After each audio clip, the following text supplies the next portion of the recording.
বাড়ি। চলো ওই বাড়ি যাই।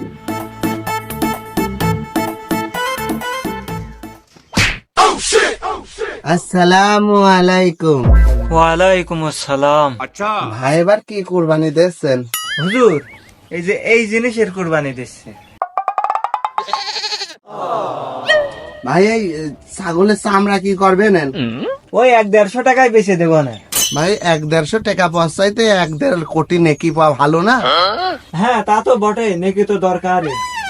খালি ভাই চামড়াটা আমার মাদ্রাসায় দান করে দিয়েন। আচ্ছা ঠিক আছে হুজুর।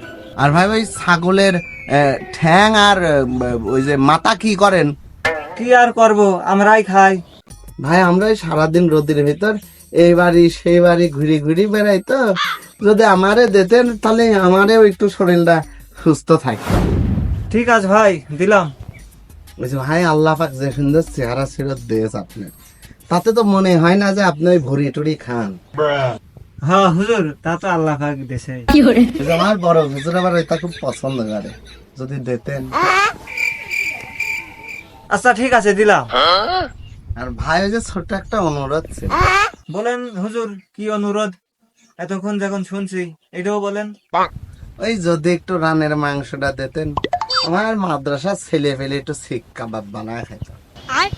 হুজুর আপনি ছাগলটাই নিয়ে যান, যদি কিছু বাঁচে তো আমাকে দিয়েন, আর যদি না হয় তো আমাকে জানাবেন, আমি আর একটা কিনে দেবো। হুজুর ধরেন, আপনি ছাগলটাই নিয়ে যান, ধরেন ধরেন।